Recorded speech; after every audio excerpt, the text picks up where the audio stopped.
اللہم صلی علی سیدنا محمد وعلی آل سیدنا محمد وبارک وسلم۔ انسان کی پیدائش عبادت کے لیے ہے۔ ہم دنیا میں عبادت کے لیے آئے ہیں۔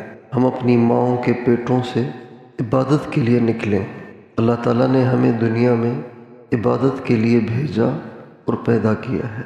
اور عبادت نماز کا نام نہیں ہے، بلکہ عبادت 24 گھنٹے اللہ تعالیٰ کی مرضی اور پسند پر چلنے کا نام ہے۔ ایک آدمی دکاندار ہے، دکان پہ بیٹھا ہوا ہے، لیکن پوری امانت داری کے ساتھ کاروبار کر رہا ہے۔ چیز میں جو عیب ہے وہ گاہک کو بتاتا ہے، جھوٹ نہیں بولتا۔ جو چیز بتاتا ہے وہی دیتا ہے، ناپ تول میں کمی نہیں کرتا۔ 1 نمبر بتا کر 2 نمبر نہیں بیچتا۔ اور کاروبار میں بیٹھے بیٹھے، اپنی دکان پر بیٹھے بیٹھے، بازار میں بیٹھے بیٹھے دل میں اللہ کو یاد رکھتا ہے کہ اللہ دیکھ رہا ہے، سن رہا ہے۔ جب اذان ہو جائے تو نماز پڑھنے چلا جاتا ہے، دکان چھوڑ دیتا ہے۔ پھر یہ نہیں دیکھتا کہ گاہک واپس نہ چلے جائیں، کبھی اس کا خیال نہیں کرتا۔ یہ آدمی بازار میں ہے مگر عبادت میں ہے بازار میں لیکن عبادت میں ہے۔ اور ایک آدمی مسجد میں بیٹھا ہوا ہے، ہاتھ میں اس کے تسبیح ہے، پھر رہی ہے، مسلسل تسبیح پھر رہی ہے، لیکن کسی کے ساتھ بیٹھ کر غیبت کر رہا ہے، غیبت سن رہا ہے، تو یہ عبادت میں نہیں ہے، یہ برائی میں مبتلا ہے۔ تو عبادت کسی مخصوص عمل کا نام نہیں ہے، بلکہ عبادت 24 گھنٹے اپنے اللہ کی پسند کے مطابق زندگی گزارنے کا نام ہے۔ شادی اللہ کی پسند کے مطابق، غمی اللہ کی پسند کے مطابق، کاروبار اللہ کی پسند کے مطابق، پڑھ رہا ہے تو پڑھنے میں اللہ کی پسند کی رعایت کرنا، پڑھا رہا ہے اللہ کی پسند کی رعایت کرنا، حکومت میں ہے، نوکری کر رہا ہے، وزارت ہے، بادشاہ ہے، تھانے دار ہے، پولیس کا سپاہی ہے، یا SH اور DSP ہے، یہ سب اللہ کی عبادت ہے۔ تو زندگی ملی ہے عبادت کے لیے۔ یہ بات ہماری نظر میں، ہمارے ذہن میں ہمیشہ رہنی چاہیے کہ میں دنیا میں کمانے نہیں آیا، میرا مقصد اللہ کی اطاعت ہے۔ جب یہ بات ہمیشہ ذہن میں رہے گی تو پھر ہم کبھی بھی اللہ کو نہیں بھولیں گے، ورنہ ہم اللہ کو بھول جائیں گے۔ ایک آدمی یہاں سے باہر ملک چلا گیا، غربت ہے، باپ مر گیا ہے، بوڑھی ماں ہے، بیمار بھی ہے، مکان بھی کرائے کا ہے۔ اب ماں نے کہا بیٹا تیرا باپ تو چلا گیا، اب تو ہی کچھ کر، کہاں سے آئے گا، گھر کہاں سے چلے گا، کرایہ کہاں سے ادا ہوگا، ایسے کر یہ میری بالیاں لے لے، بالیاں سونے کی بالیاں یہ لے لو، اس کو بیچ دو، اور بیچ کے تم باہر ملک کا ویزا لے لو، دبئی کمانے چلے جاؤ۔ اب ماں نے بالیاں بیچ دیں اور اس کو ٹکٹ اور ویزا لے کر دے دیا۔ اب یہ دبئی چلا گیا۔ اب اگر دبئی جانے کے بعد اس کے ذہن میں رہا باپ چلا گیا ہے، اکیلی بوڑھی ماں میرے پیچھے ہے، بیمار بھی ہے، مکان بھی کرائے کا ہے، مجھے کرایہ بھی دینا ہے، ماں کی دوائی کا خرچہ بھی اٹھانا ہے، ماں کا خرچہ بھی اٹھانا ہے، اور جو باپ قرضہ چھوڑ گیا ہے وہ بھی اتارنا ہے۔ اگر اس کے سامنے رہے گا تو وہ ٹھیک ٹھیک چلے گا، اگر اس کے سامنے نہیں رہے گا تو کسی فاحشہ لڑکی سے تعلق بن جائے گا، اور پھر وہیں کہیں شادی کر کے بیٹھ جائے گا، اور ماں در بدر ہو جائے گی، تباہ ہو جائے گی، اور آخر کسی دن مکان کا مالک اس کو دھکے دے کے نکال دے گا، وہ سڑک پہ آ جائے گی اور وہ جھولیاں پھیلا پھیلا کے بد دعائیں دے گی۔ آج پوری دنیا کے مسلمان یعنی ہم اور آپ کی مثال اسی نوجوان لڑکے کی سی ہے کہ جس کو بھیجا تھا کسی کام کے لیے اور کر رہا ہے کچھ۔ ہم اس دنیا میں کمانے نہیں آئے، ہم اس دنیا میں کاروبار کرنے نہیں آئے، ہم اس دنیا میں مالدار بننے نہیں آئے، ہم اس دنیا میں آئے ہیں اللہ کی بندگی یعنی اللہ کی اطاعت کے لیے۔ ہر بات میں اللہ کی مان، ہر بات میں اللہ کی پسند پہ چلنا، اس کو کہتے ہیں بندگی۔ بہت سے لوگ ایسے ہوتے ہیں جو بظاہر اتنے دیندار نہیں ہوتے ہیں، بس اذان سن کے مسجد میں، لیکن جو لگتا ہے کہ ان کا کام دین کے سوا ہے ہی نہیں، وہ اللہ کے ہاں دنیا دار ہوتے ہیں، اور وہ کہ جو بس فرض پورے کرتا ہے پھر جا کے دکان پہ بیٹھ جاتا ہے، بیوی بچوں کا پیٹ پالتا رہتا ہے اور اپنے کام میں لگا رہتا ہے، وہ اللہ کے ہاں دیندار ہوتا ہے، اس لیے کہ وہ حرام سے بچ رہا ہوتا ہے جبکہ ادا صرف فرائض کرتا ہے۔ اور یہ جو ہر وقت دین میں لگا ہوا ہے، ہر وقت مسجد میں بیٹھا ہوا ہے، پہلی صف میں ہر وقت نظر آتا ہے، یہ حرام کاموں میں مبتلا ہے، یہ اللہ کے ہاں دنیا دار ہے۔ جو دنیا اس لیے کما رہا ہے کہ میں ہاتھ پھیلانے سے بچ جاؤں، دنیا اس لیے کما رہا ہے کہ کسی سے مانگنے کی نوبت نہ آئے، اس لیے حلال کما رہا ہے کہ بچوں کی محتاجی، بچے میرے محتاج نہ رہیں۔ اور ایک آدمی دنیا اس لیے کما رہا ہے کہ اور پیسہ چاہیے، اور پیسہ چاہیے، اور پیسہ چاہیے، اور مال چاہیے، پیٹ ہی نہیں بھر رہا اس کا، وہ دنیا دار ہے اور وہ دیندار ہے۔ اللہ تعالیٰ کے ہاں دل کو دیکھا جاتا ہے، اس کے دل میں جذبہ کیا ہے۔ بہت سے لوگ برے نظر نہیں آتے لیکن اللہ کی نظروں میں وہ برے ہوتے ہیں۔ ایک آدمی زانی ہے، شرابی ہے، عیاش ہے، بدماش ہے، اس لیے کہ اس کے پاس سب کچھ ہے، اس لیے وہ لگا رہا ہے برائیوں میں۔ اور ایک آدمی کے پاس کچھ بھی نہیں ہے، نہ وہ زنا کرتا ہے، نہ وہ شراب پیتا ہے، نہ وہ عیاشیاں کرتا ہے، لیکن اس لیے نہیں کر رہا کہ پاس ہی کچھ نہیں، دل تو بہت چاہتا ہے ہی نہیں کچھ پاس۔ یہ دونوں اللہ کی نظر میں برابر ہیں، یہ دونوں فاسق ہیں، یہ دونوں فاجر ہیں، یہ دونوں اللہ کے نافرمان، یہ دونوں مجرم ہیں۔ اللہ پاک کے ہاں دل کے جذبات کو ضرور دیکھا جاتا ہے۔ اللہ تعالیٰ دل کے جذبات کو، یہ چاہتا کیا ہے۔ بہت سے لوگ ایسے ہوتے ہیں جن کی یہ خواہش ہوتی ہے اللہ مجھے ہر سال مدینہ دکھائے، اللہ مجھے بار بار حج کرائے، اللہ مجھے بار بار عمرے کرائے، ان کی خواہش ہوتی ہے لیکن ہے ہی نہیں کچھ۔ اللہ تعالیٰ ان کے لیے ہر سال حج لکھتا ہے، ان کے لیے ہر سال عمرہ لکھتا ہے، حالانکہ وہ کرتے نہیں ہیں۔ اور بہت سے لوگ ایسے ہوتے ہیں جو ہر سال حج کرتے ہیں، ہر سال عمرہ کرتے ہیں، لیکن ان کی حاضریاں قبول ہی نہیں۔ اللہ پاک کے ہاں دل کے جذبات کو ضرور چیک کیا جاتا ہے۔ ایک بزرگ کہتے ہیں مجھے حج پہ جانے کا بہت شوق تھا، بڑی تمنا تھی، ہر مسلمان کی خواہش ہوتی ہے۔ اللہ کرے یہ خواہش ہمیشہ دل میں رہے، یہ خواہش بھی بڑی اچھی چیز ہے۔ حرمین کے سفر کی خواہش کیا ہے؟ دنیا میں کتنے لوگ ہیں جن کو اللہ نے پیسے دیے لیکن وہ یو کے گھومنے چلے جاتے ہیں، سنگاپور گھومنے چلے جاتے ہیں، ہانگ کانگ گھومنے چلے جاتے ہیں، مدینے نہیں جاتے۔ ہمارے ایک دوست ہیں، پتہ نہیں کتنے ملکوں میں گھومنے، ادھر جا رہے ہیں ادھر جا رہے ہیں۔ بھائی اللہ نے آپ کو پیسہ دیا ہے، خدا کے بندے کوئی اللہ کے گھر کی زیارت کرو۔ ایک دفعہ میں نے کہا اس سے پہلے دنیا اتنی کہ بے حساب، اور کبھی مکے مدینے جانے کی توفیق نہیں، خواہش ہی نہیں۔ ایک دفعہ میں نے یوں سمجھایا، میں نے کہا کہاں تم اپنی زندگی جوانی برباد کر رہے ہو یار، کیوں نہیں جاتے ہو عمرے پہ، کیوں نہیں حج کرتے ہو، کیا مسئلہ ہے تمہیں؟ کہنے لگے آپ دعا کریں۔ میں نے کہا کریں گے۔ ماشاءاللہ اللہ تعالیٰ نے اس کو توفیق دی، وہ عمرے پہ چلا گیا۔ اب جب ایک دفعہ مدینہ کوئی دیکھا ہے تو پھر تو چین ہی نہیں آتا آدمی کو، پھر تو دل کرتا ہے کہ بس واپسی نہ ہو، وہیں رہے آدمی۔ ہم نے دیکھا ہے گناہ گار سے گناہ گار مسلمان بھی جب وہاں جاتے ہیں، روضہ اقدس پہ سلام پڑھتے ہیں تو ان کو ایک عجیب ہی رحمت اور شفقت محسوس ہوتی ہے۔ اور جب وہ نکل رہے ہوتے ہیں نا مدینے سے الوداعی سلام پڑھنے کے لیے، روضہ اقدس پہ حاضر ہو رہے ہوتے ہیں، داڑیاں نہیں ہیں، دنیا دار قسم کے لوگ ہیں، لیکن وہ ایسے بلک بلک کے رو رہے ہوتے ہیں جیسے بچہ ماں سے بچھڑ رہا ہو۔ تو ماشاءاللہ وہ ایک دفعہ گئے اور ایسا ان کو مزہ آیا، ایسا لطف آیا کہ اب وہ کہیں نہیں جاتے، اور وہ جب بھی جاتے ہیں تو وہیں جاتے ہیں۔ تو ایک بزرگ کو بڑی خواہش تھی، بڑی مشکلوں سے پیسے اکٹھے کیے اور چل پڑے حج پہ۔ اس زمانے میں پیدل حج، چلتے چلتے راستے میں کہیں ٹھہر گئے، پڑاؤ ڈالتے ہیں آرام کرنے کے لیے، تو دور دیکھا کہ ایک گدھا مرا پڑا ہے، گدھا مرا ہوا ہے، دور سے تھیلی میں ڈالا اور چل پڑی۔ یہ حیران کہ یہ کون ہے گدھے کو کاٹ رہی ہے، یہ آہستہ آہستہ چل پڑے پیچھے۔ تو وہ عورت اس تھیلے کو لے کر ایک گھر میں داخل ہوئی، اور داخل ہو کے اس نے وہ گوشت جا کے کسی دیگچی میں ڈالا پکانے کے لیے۔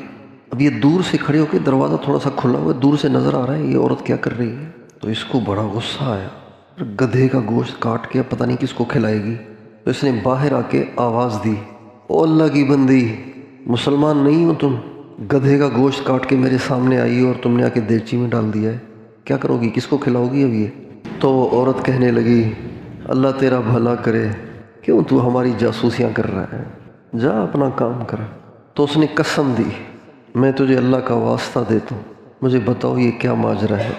کہنے لگی تم قسم نہ دیتے تو میں اس راز کو فاش نہ کرتی، میں اللہ کے نبی کی اولاد ہوں، سیدہ ہوں، میری 4 بیٹیاں ہیں، 3 دن سے ہم لوگوں نے کچھ نہیں کھایا، اور 3 دن کے بعد مردار جائز ہو جاتا ہے بقدر ضرورت، تھوڑا سا گوشت لائی ہوں، ایک ایک بوٹی سارے کھائیں گے تو زندگی جان بچ جائے گی، ہم کوئی خواہش کی وجہ سے نہیں کھا رہے۔ جب اس نے یہ سنا کہ سیدہ ہے اور بھوک اتنی ہے کہ 3 دن سے کچھ نہیں کھایا اور اب گدھے کو کھانے لگی ہے، تو اس نے کہا آپ یہ دیگچا اتار دیں، آپ کا کھانا اللہ نے بھیج دیا ہے۔ اسی وقت وہ جو حج کی رقم لے کے نکلے تھے وہ ساری کی ساری رقم ان کے حوالے کر دی کہ بس میرا حج یہی ہے، آپ کھائیں، میرے لیے دعا کریں۔ پیسے سارے ان کے حوالے کر کے اپنے ساتھیوں سے رخصت ہو کر نکلنے لگے۔ ساتھیوں نے بڑی ترغیبیں دیں، بڑا سمجھایا، کہا مجھے مجبوری ہو گئی ہے، میں تو خود شوق سے جا رہا تھا، میں تو مجبور ہوں اس لیے واپس جا رہا ہوں۔ بہرحال یہ واپس چلے گئے۔ جب حج ختم ہوا تو اس نے سوچا کہ چلو میں حج تو کیا نہیں، اچھا یہ جو حج ہے یہ نفلی حج ہے، یہ فرض حج نہیں ہے، فرض تو پورا کرنا ہوتا ہے۔ جب وہ حجاج کرام واپس آنے لگے تو اس کو شوق ہوا چلو مکے مدینے کو نہیں دیکھا تو جو دیکھ کے آئے انہیں کی زیارت کر لوں، تو یہ آبادی سے باہر نکل کے ان کے استقبال کے لیے کھڑا ہو گیا۔ تو جو ہی وہ اگلا جو پہلا جو ٹولہ تھا جب وہ آیا تو یہ آگے بڑھ کے ان سے گلے ملا اور کہا مبارک ہو بھائی، مبارک کائے کی؟ کہا حج کی۔ تو کہا آپ کیوں دے رہے ہیں، آپ تو ہمارے ساتھ نہیں تھے؟ کہا میں کہاں ساتھ تھا؟ کہا یار چھوڑ، اب حج کر کے آئے اور ایسی باتیں کر رہے ہو، عجیب بات ہے۔ یہ پھر بعد والوں سے ملا، انہوں نے بھی یہی کہا کہ بھئی آپ کائے کی مبارکباد دے رہے ہیں، آپ تو ہمارے ساتھ نہیں تھے۔ یہ بیچارہ شرمندہ ہو رہا ہے، یہ کیا کہہ رہے ہیں یہ لوگ۔ اگلے لوگ ملے، انہوں نے بھی یہی کہا بھئی آپ کو میں نے فلاں جگہ نہیں، آپ نہیں کھڑے ہوئے تھے، وہ صفا پہ کھڑے ہوئے تھے، آپ وہ آپ مروہ پہ نہیں کھڑے ہوئے تھے، میں نے خود دیکھا تھا آپ کو، آپ خام خواہ ایسی باتیں نہ کریں نا، ناشکری کر رہے ہیں آپ۔ یہ بڑا حیران کہ یہ کیا ماجرا ہے۔ آخر جو آخری جماعت تھی جب وہ آئی اور آ کے ان سے ملی تو ان کو بھی جب اس نے مبارکباد دی تو ان کا یار ایسے باتیں نہ کرو، آپ خود بھی تو ہمارے ساتھ تھے۔ پھر اس نے کہا یار آپ نے مجھے وہاں مکے میں یہ تھیلی نہیں دی تھی کہ یہ تھیلی اپنے پاس رکھو، مجھے چل کے اپنے ملک میں دے دینا، دیکھو نہیں تھیلی میں واپس لایا ہوں تمہارے لیے، اب تم کہہ رہے ہو میں تھا ہی نہیں وہاں پہ، خام خواہ جھوٹ بول رہے ہو، حج کر کے آئے ہو۔ تھیلی بھی لے لی، تھیلی بھی لے لی ان سے، وہ کہہ رہے تھیلی آپ نے دی تھی مجھے کہ بھی مجھے اپنے ملک میں چل کے دے دینا، یہ تھیلی بھائی آپ کی امانت ہے، لے لو آپ۔ تھیلی لے لی۔ جب رات کو سویا تو نبی پاک علیہ السلام کی زیارت ہوئی اور آپ نے فرمایا آخر ہم تمہیں کیسے یقین دلائیں کہ تم تھے، اتنے لوگوں نے تمہیں کہا تم مان ہی نہیں رہے، آخر ہم تمہیں کیسے یقین دلائیں کہ تم تھے۔ اللہ تعالیٰ نے ایک فرشتہ پیدا کر دیا ہے جو قیامت تک تمہاری طرف سے حج کرے گا۔ جب اس تھیلی کو کھولا تو اس تھیلی میں وہ سب پیسے تھے جو اس عورت کو دیے تھے، حج کا پورا خرچہ۔ اللہ تعالیٰ دل کو دیکھتا ہے کہ یہ برائی چاہتا ہے، اچھائی چاہتا ہے، اچھائی چاہتا ہے تو اسباب نہیں ہیں پھر بھی اچھائی لکھی جائے گی، برائی چاہتا ہے اسباب نہیں ہیں پھر بھی برائی شمار ہوگی۔ حدیث شریف میں آتا ہے کہ 2 آدمی آپس میں لڑتے ہیں، ایک دوسرے کو قتل کر دیتا ہے، آپ علیہ السلام کا ارشاد ہے قاتل بھی دوزخ میں جائے گا، مقتول بھی دوزخ میں جائے گا۔ صحابہ نے پوچھا یا رسول اللہ قاتل تو دوزخ میں جانا چاہیے، مقتول کیوں جائے گا؟ فرمایا چاہتا تو وہ بھی یہی تھا نا، اس کو قتل کرنا ہو، یہ تو بات الگ ہے کہ اس کا وار چل گیا اس کا نہیں چلا، چاہتا تو یہ بھی تھا، اگر اس کو موقع ملتا تو یہ قتل کر دیتا۔ اس سے ایک بات یہ ثابت ہوتی ہے کہ کبھی بھی کسی کو کسی کوتاہی کی وجہ سے کم نہیں سمجھنا چاہیے، پتہ نہیں اس کے دل کا حال کیا ہو، پتہ نہیں اس کا اللہ سے کتنا تعلق ہو، پتہ نہیں اس کی کون سی نیکی اللہ کے ہاں مقبول ہو، اور میری وہ عبادتیں جن پہ مجھے گھمنڈ اور ناز ہے اللہ کے ہاں مردود ہو۔ وہ کیسے ہے شعر، کون مقبول ہے کون مردود ہے، کون مقبول ہے کون مردود ہے، بے خبر تجھ کو کیا، بے خبر کیا خبر تجھ کو کیا کون ہے، تجھے کیا پتہ کون کیا ہے، کون مقبول ہے کون مردود ہے۔ جب تلیں گے عمل سب کے میزان میں، تب کھلے گا کہ کھوٹا کھرا کون ہے۔ آج نہیں پتہ چلے گا کہ کھوٹا کھرا کون ہے، یہ تو کل پتہ چلے۔ بہت سے کھرے بن کے پھرنے والے کھوٹے نکلیں گے، اور بہت سے کھوٹے سمجھے جانے والے کھرے نکلیں گے۔ اللہ تعالیٰ فرماتے ہیں وَبَدَا لَهُم مِّنَ اللَّهِ مَا لَمْ يَكُونُوا يَحْتَسِبُونَ، کل قیامت کے دن لوگوں کے وہ احوال منکشف ہوں گے جن کا ان کو گمان بھی نہیں تھا۔ وہ سمجھتے تھے کہ ہم تو جائیں گے تو بس جنت تو ہماری پکی ہے، لیکن کان سے پکڑ کے فرشتے کہیں گے ادھر چلو، تم جنتی نہیں ہو۔ اللہ تعالیٰ دل کے جذبات کو دیکھتا ہے۔ افلا يعلم اذا بعثر ما في القبور وحصل ما في الصدور ان ربهم بهم يومئذ لخبير۔ اللہ تعالیٰ فرماتے ہیں میں سینے چیر کے چیک کروں گا کیا ہے تمہارے دل، چاہتے کیا تھے تم۔ بنی اسرائیل کا ایک آدمی جا رہا تھا، اس نے ایک ریت کا ٹیلہ دیکھا بڑا، قحط سالی کا زمانہ تھا، لوگ بہت پریشان تھے، بھوک فاقے کی وجہ سے پریشان تھے، بارش نہیں ہوئی، فصل نہیں ہے، لوگ بھوک سے مر رہے تھے۔ ریت کے ٹیلے کے پاس سے گزر رہا تھا تو ریت کے ٹیلے کے پاس سے گزر کے کہنے لگا یا اللہ اے کاش یہ سارا ریت کا ٹیلہ آٹے کا ہوتا اور میری ملکیت ہوتا، میں ان سارے بھوکوں کو کھانا کھلاتا۔ چاہت کچھ بھی نہیں ہو رہا، صرف چاہت۔ اس زمانے کے وہی نبی پر وحی آئی کہ اس شخص کو خبر دو اس ٹیلے جتنا آٹا صدقے کرنے کا ثواب تمہارے لیے لکھا جا چکا۔ ہمارے نبی کا ارشاد ہے نیت العمل خیر من نیت المؤمن خیر من عملہ۔ مومن عمل تھوڑا کر سکتا ہے، نیت بڑی کر سکتا ہے۔ مومن نیت تو بہت بڑی کر سکتا ہے، عمل تھوڑا کر سکتا ہے۔ اب دیکھیں ایک آدمی ایمان کی زندگی گزارتا ہے 60 سال 70 سال 80 سال، وہ ہمیشہ جنت میں رہتا ہے۔ ایک آدمی کفر کی زندگی گزارتا ہے، وہ ہمیشہ دوزخ میں جلے گا۔ کیوں؟ 60 سال کفر کیا ہے تو 60 سال دوزخ میں جلنا چاہیے، 60 سال نیکیاں کی ہیں تو 60 سال جنت میں جانا چاہیے۔ چلو 60 کو 10 سے ضرب دے دو بھائی 600 سال، 100 سے ضرب دے دو بھائی، لیکن نہیں، یہ بھی ہمیشہ وہ بھی ہمیشہ۔ کیوں؟ اس لیے کہ یہ اگر آئندہ بھی رہتا تو اس کی یہی نیت تھی کہ میں نے ایمان پہ رہنا ہے، اور یہ جو 60 سال کفر پہ زندگی گزار کے مرا ہے اس کی نیت ہی یہ تھی کہ اگر 600 سال بھی ملیں گے تب بھی میں نے کفر پہ رہنا ہے، لہٰذا یہ ہمیشہ دوزخ میں، وہ ہمیشہ جنت میں، صرف دل کے جذبات کی وجہ سے۔ اس لیے انسان کو اپنے دل کے جذبات کو ٹھیک رکھنا چاہیے، شوق ہو یا اللہ میں تجھے کیسے راضی کروں۔ ہمارے نبی صلی اللہ علیہ وسلم تمنا کر رہے ہیں، آپ مجھے بتائیں دنیا سے جانے کے بعد کوئی آج تک واپس آیا ہے؟ بولیے بھائی کوئی آ سکتا ہے؟ جو مر گیا وہ ختم، چاہے خود فوت ہوا، چاہے شہید ہوا، چاہے قتل ہوا، ایکسیڈنٹ ہوا، ہارٹ اٹیک ہوا، جیسے بھی گیا واپس نہیں آئے گا۔ آج تک کوئی آیا ہی نہیں، لیکن نبی کریم صلی اللہ علیہ وسلم فرما رہے ہیں اس ذات کی قسم جس کے قبضے میں میری جان ہے، میرا دل چاہتا ہے کہ میں اللہ کے راستے میں شہید کر دیا جاؤں، اللہ پھر مجھے زندہ کر دے، پھر میں شہید کیا جاؤں، اللہ پھر مجھے زندہ کر دے، میں پھر شہید کیا جاؤں، اللہ پھر مجھے زندہ کر دے اور پھر میں شہید کیا جاؤں، اور یہ سلسلہ چلتا رہے۔ ما کل ما یتمنى المرء یدرکہ تجری الریاح بما لا تشتہی السفن۔ انسان کی ہر آرزو پوری نہیں ہوتی، لیکن اگر وہ آرزو اچھی ہے تو اجر لکھا جائے گا، اگر وہ آرزو بری ہے تو اس کا گناہ لکھا جائے گا۔ اس لیے عبادت صرف نماز، روزہ، زکوٰۃ، تبلیغ، حج، عمرہ، مراقبہ، ذکر، تلاوت اس کا نام نہیں ہے میرے دوستو۔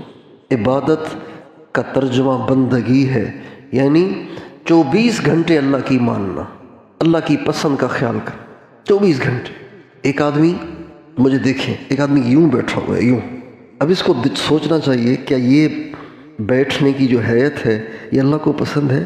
یہ سوچنا چاہیے، یہ نہیں کہ جیسے جی میں آیا جیسے منہ میں آیا، جو